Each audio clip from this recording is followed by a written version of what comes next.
ये जी, जिस तरीके से यहाँ पर जो है बुलंदशहर की जो है अलग राज्य की मांग की जा रही है, क्या कुछ कहना चाहेंगे? क्या ये सही है? हाँ, ये बहुत अच्छी है। देखो, ये हमारी मांग भी है और जरूरत भी है। पश्चिमी उत्तर प्रदेश का निर्माण बहुत ही आवश्यक है और पश्चिमी उत्तर प्रदेश में 24-22 डिस्ट्रिक्ट हमने लिए हैं, क्योंकि ये 25 करोड़ जनसंख्या हो गई है उत्तर प्रदेश की।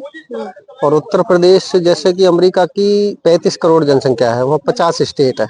जितना छोटा राज्य, छोटा परिवार, सुखी परिवार, उसके लिए हम यहाँ से जाएंगे लखनऊ या इलाहाबाद जाते हैं तो हमें कानूनी लाभ भी नहीं मिल पाता है। इलाहाबाद हाई कोर्ट हमारा लखनऊ पड़ता है, 500-600 किलोमीटर पड़ जाता है। सहारनपुर का आदमी जाएगा तो 600-700 किलोमीटर पड़ जाएगा चौहान साहब।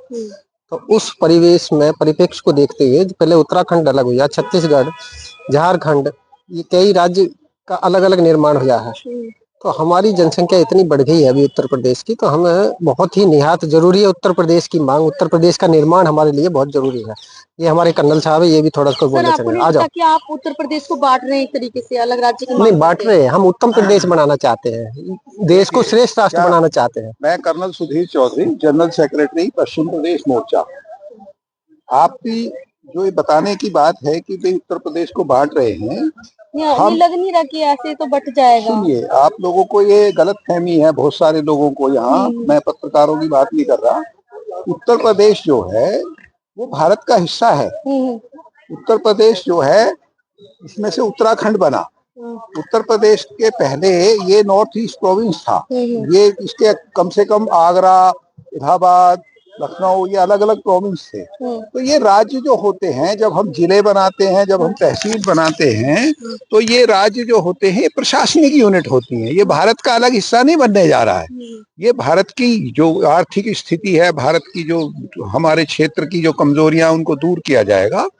अब अमेरिका टोटल पॉपुलेशन है 31 करोड़। अमेरिका में कितने स्टेट हैं? 52, 52। हमारे यहाँ आबादी है हमारी 135 करोड़। हमारे स्टेट कितने हैं आज की डेट में? कुल 29। तो आज अमेरिका सुपर पावर है। क्यों है? क्योंकि गवर्नेंस ठीक होती है। हमारे यूरोप के 6 देश मिला दोगे तो उत्तर प्रदेश की पॉपुलेशन नहीं होती।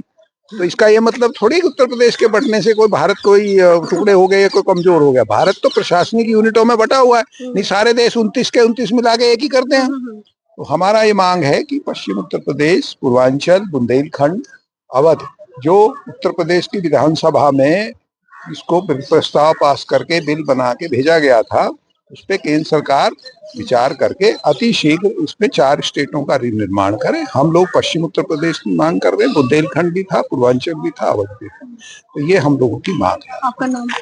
कर्नल सुधीर चौधरी, पश्चिम प्रदेश निर्माण मोर्चा, जनरल सेक्रेटरी।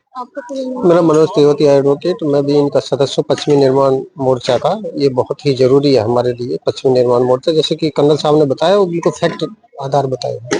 और ये आंदोलन जन आंदोलन बनेगा, पूरे देश, पूरे प्रदेश में जो है आंदोलन फैलेगा, गली मोहल्ले से लेकर के उठकर आएगा। चुनाव आने वाले। हाँ, 2026 में चुनाव हो या 27 में चुनाव हो, उससे हम पे कोई फर्क नहीं पड़ता। जनता देश की जहाँ लाभ मिलेगा वहां जाएगी। आज जंतर मंतर पे आप लोग धरना प्रदर्शन पे आके बैठे, राष्ट्रीय और राज्य पुनर्वसन महाअधिवेशन। What is the issue, what is the reason? देखिए, बुंदेलखंड एक ऐसा क्षेत्र है जो भारत का अभिन्न अंग है। बुंदेलखंड फिलहाल तो वर्तमान में उत्तर प्रदेश और मध्य प्रदेश में बटा हुआ है, लेकिन बुंदेलखंड का जो परिवेश देखें, बुंदेलखंड को आप यदि नज़दीकी से देखें तो बुंदेलखंड कभी वीरों की भूमि कहा जाता रहा है। बुंदेलखंड एक ऐसा क्षेत्र है जहां महारानी लक्ष्मीबाई, इसके बाद महाराजा छत्रसाल, आला और ऊदल, भगवान श्री राम भी जब 14 वर्ष का वनवास काल काट रहे थे तो उनने भी चित्रकूट को चुना था, वही बुंदेलखंड की भूमि। लेकिन वही बुंदेलखंड को यदि आप वास्तविक स्थिति पे देखें, आज की स्थिति में देखें, तो बुंदेलखंड की बद से बदतर स्थिति है। बुंदेलखंड का नौजवान पलायन कर रहा है। बुंदेलखंड का किसान जो कभी खेत पर आश्रित रहता था, वो भी पलायन करके मजदूर बन गया दिल्ली में आकर के। आप दिल्ली में चले जाइए, किसी भी क्षेत्र में झुग्गी झोपड़ियों में रहने वाले और अधिकतर अपार्टमेंटों में जो चौकीदार की नौकरी कर रहे हैं, वो बुंदेलखंड के लोग ही अधिकतर आपको मिलेंगे। उसका कारण सबसे बड़ा यही है कि बुंदेलखंड क्षेत्र पिछड़ा होने के कारण सरकारों ने भी उदासीनता, उन्हीं के कारण ये पिछड़ा क्षेत्र रहा है।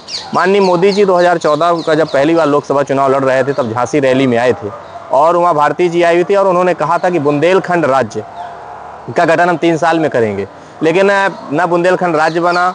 वर्तमान के आपके रक्षा मंत्री राजनाथ सिंह भी उस रैली में थे, उनने भी इस बात का समर्थन किया था कि जो माँ भारती जी कह रही हैं वो पूर्ण किया जाएगा। लेकिन आज तक बुंदेलखंड राज्य नहीं बना और उस मांग को लेकर के लगातार हम लोग प्रयास करते रहे, तो उसका खामियाजा भी भाजपा को भुगतना पड़ा है।